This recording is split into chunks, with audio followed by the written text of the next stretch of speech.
Europe 1 Soir Week-end. 19h, 21h, Stéphanie Demureux. Toujours en compagnie de Sébastien Ligné et Véronique Jacquier. Je voulais revenir sur ces propos de Manuel Valls qui ne sont pas passés inaperçus. Il n'a pas mâché ses mots. Invité sur Radio J ce matin, l'ancien Premier ministre a fustigé le second quinquennat d'Emmanuel Macron qu'il décrit comme un naufrage. J'étais déjà très critique sur une dissolution folle, sur ses prises de position sur Israël ou l'absence à la grande manifestation contre l'antisémitisme.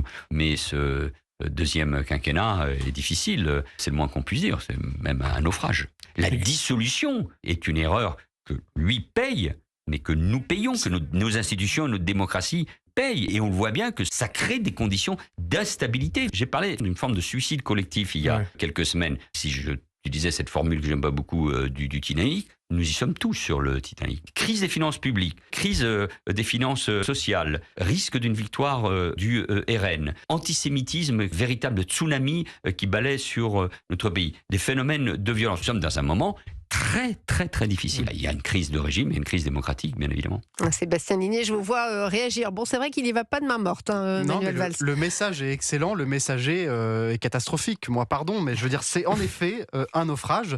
Mais on parle bien de Manuel Valls qui a était matelot sur le Titanic. Il a été matelot dans ce Titanic. Il est aussi responsable de ce naufrage. C'est le même Manuel Valls qui est rentré sciemment au gouvernement après la dissolution qu'il critique aujourd'hui.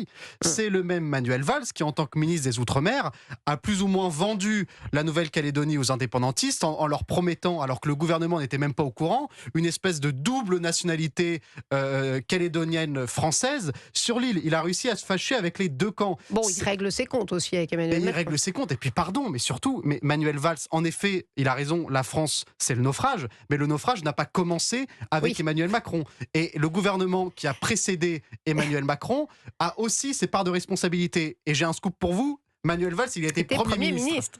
Donc Absolument. moi je veux bien, mais je veux dire, c'est la dernière personne qui a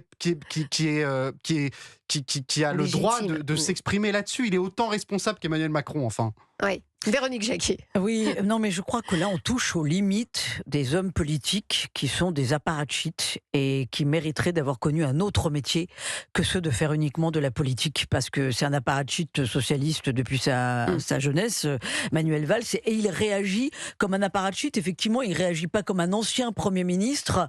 De temps en temps, il faut rester dans le silence quand même, hein, ça fait du bien. Hein. Écoutez, ça c'est pas l'apanage des responsables politiques. Il est resté moins d'un an au gouvernement, mais je suis d'accord avec Sébastien. Moi, je lui attribue quand même la responsabilité de ce qui se passe dans le pays depuis ces 30 dernières années. Enfin, alors, on peut lui laisser quand même le courage, justement. Il parlait dans son son sur les questions de l'antisémitisme. Là, c'est vrai qu'il n'a pas lâché sur ce point et s'est affronté avec Emmanuel Macron. Sur le diagnostic, il y a beaucoup de justesse. Mais effectivement, s'il avait remporté une victoire en Nouvelle-Calédonie avec panache, mais en plus, non, il s'est planté sur la Nouvelle-Calédonie.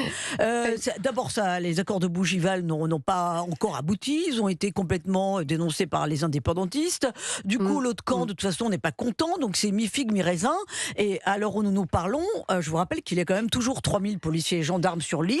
Ça, on n'en parle pas, mais la situation de la Nouvelle-Calédonie est absolument catastrophique, et sur le plan économique, et sur le plan, on va dire, de l'instabilité politique et d'un non-avenir. Donc, il n'a pas fait forcément du bon boulot. Et c'est là où il est mauvais joueur. C'est qu'il dit, oui, si j'ai pas été gardé dans le gouvernement actuel, c'est parce qu'on est jaloux des résultats que j'ai eus. Alors là, moi, je ne le suis plus, Manuel Valls, franchement. Et puis honnêtement, moi, j'ai vraiment pas envie de défendre Emmanuel Macron. J'ai pas envie de défendre Emmanuel Macron. Mais tous ces anciens qui sont allés à la soupe, Édouard Philippe, Gabriel Attal, maintenant Manuel Valls, qui une fois qu'ils sont partis, quand ils ont compris qu'Emmanuel Macron était en fin de règne et que c'est terminé, qui retournent leur veste contre lui et qui s'attaquent un petit peu à la cible facile, parce qu'aujourd'hui c'est facile de s'attaquer à Emmanuel Macron. Toutes les cibles sont sur lui. Mais je trouve ça, d'une ingratitude. Ça vous a mis en forme, en tout cas, c'est bien. C'est tellement... Honnêtement, je pense que les Français, l'ingratitude, ils supportent. Ça, vous avez raison. Il sortirait grandi de rester dans sa réserve. Enfin, oui, de temps en temps, ça fait pas de mal. Vous en connaissez beaucoup des responsables politiques qui restent dans leur réserve. Gérald Darmanin, il a des désaccords avec Emmanuel Macron. mais il les exprime pas publiquement à tort et à travers. Il arrive à les exprimer de manière courtoise, il reste au gouvernement, il essaye de produire des résultats, des vrais résultats pour le coup, contrairement à Manuel Valls, et je l'entends pas tous les matins, une matinale, expliquer alors moi ça je suis pas d'accord avec le président de la République, ça je suis pas d'accord, etc. Il fait son boulot et on verra après, il y a des élections. En fait, tout simplement, il n'est pas content, il est en colère, on le sent dans son oui, il y a de la rancune, évidemment, mais il règle ses comptes. Non, mais il devrait se souvenir quand même que Édouard Philippe a perdu des points après avoir critiqué Emmanuel Macron. C'est-à-dire que les Français lui ont tenu rigueur justement d'être un mauvais perdant et surtout d'être un mauvais compagnon de route, parce que finalement ça trahit facilement. Donc certains devraient garder les Français vous accordent pas pour autant votre confiance?